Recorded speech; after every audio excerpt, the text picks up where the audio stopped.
Sabe, toda essa tecnologia que nos cerca, que parece até mágica às vezes? Pois é, por trás de toda essa complexidade, existe um segredo surpreendentemente simples. Uma linguagem universal que a gente vai desvendar juntos agora. Já parou para pensar nisso? Como é que uma máquina, um objeto, consegue processar o nosso mundo? Um mundo cheio de cores, sons, ideias. A resposta para tudo isso está num código fundamental. Bem-vindos ao código binário. Enquanto o nosso alfabeto tem mais de 20 letras, o alfabeto dos computadores tem só 2 símbolos. E é com eles que se constrói, literalmente, todo o universo digital. É que nós, humanos, pensamos num sistema decimal, usando 10 dígitos, de 0 a 9.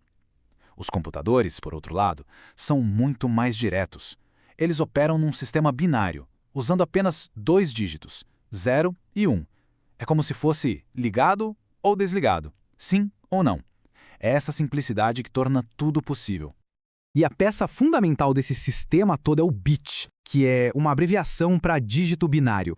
Pensa nele como o menor interruptor de luz do universo. Ele só tem 2 posições. Ligado, que a gente representa com o número 1, ou desligado, que é o 0. Essa é a menor unidade de dado que existe. Sozinho, um bit não diz muita coisa. É só um sim ou um não. Mas e se a gente começar a juntar vários deles? É aqui que a mágica realmente começa. Quando a gente agrupa 8 desses pequenos interruptores, ou seja, 8 bits, criamos algo novo, um byte. E um byte é como se fosse a primeira palavra que um computador consegue de fato entender e usar para representar alguma coisa com significado. E como isso funciona na prática? Bom, uma sequência específica de zeros e uns, tipo 01000010, não é aleatória. Por computador, essa combinação única de 8 bits pode representar a letra B, enquanto uma outra combinação completamente diferente vai representar o número 5. Cada caractere que a gente digita é traduzido para um desses pacotinhos de 8 bits. Mas como é que esses simples bytes se transformam em coisas úteis, como um documento de texto ou uma foto? A resposta está em uma espécie de escadinha, uma hierarquia que transforma dados brutos em conhecimento de verdade. Olha só, tudo começa com o dado, que é o registro bruto de um fato, como, por exemplo, a temperatura de 25 graus. Quando a gente organiza vários desses dados, tipo a temperatura de todos os dias do mês, a gente passa a ter informação. O mês de julho foi o mais quente do ano. E quando usamos essa informação para agir, como decidir instalar um ar-condicionado, aí sim a gente alcançou o conhecimento. É a jornada de um simples bit até uma decisão inteligente. Essa capacidade toda de manipular dados não surgiu da noite para o dia, claro. Foi uma evolução drástica, uma jornada de décadas que a gente pode dividir em 5 grandes saltos tecnológicos que nos trouxeram até aqui. Nossa viagem no tempo começa numa época em que os computadores eram gigantescos, ocupavam salas inteiras, com um poder de processamento que hoje parece minúsculo.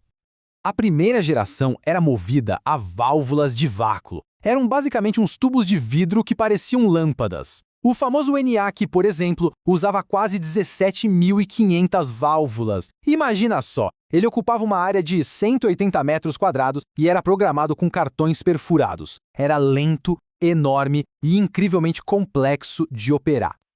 Então, veio a primeira grande revolução. As frágeis e enormes válvulas de vácuo deram lugar a algo muito menor e bem mais eficiente: o transistor. Os transistores mudaram tudo. Eram muito menores, mais confiáveis e não precisavam de tempo para aquecer. Essa geração também introduziu o armazenamento em fita e disco magnético, o que permitiu um acesso mais rápido aos dados e viu o nascimento de linguagens de programação mais avançadas.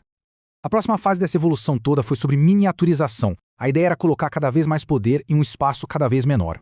E o próximo salto foi monumental.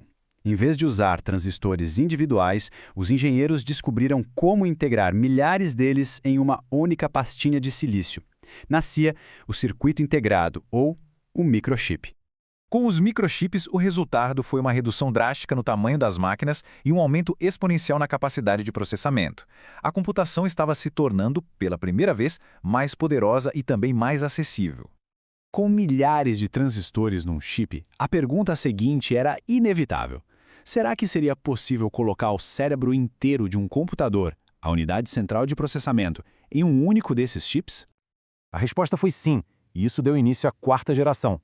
A criação do processador, a CPU e um chip tornou possível o microcomputador pessoal, o PC.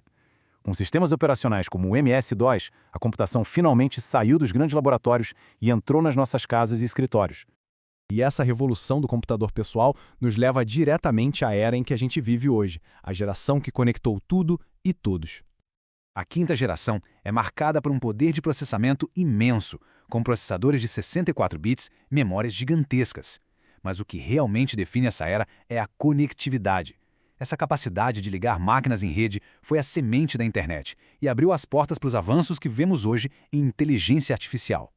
Então, essa é a jornada. De máquinas do tamanho de uma sala, que dependiam de válvulas de vidro, a um universo digital inteiro que cabe na palma da nossa mão. E o mais incrível é pensar que toda essa evolução foi construída sobre a base mais simples possível, um simples 0 e um 1. Isso nos deixa com uma pergunta para refletir. Se essa linguagem binária tão fundamental nos permitiu construir um mundo digital que a gente conhece hoje, o que mais ela vai nos permitir criar no futuro? Qual é o verdadeiro limite para o que a gente pode construir com apenas zeros e uns?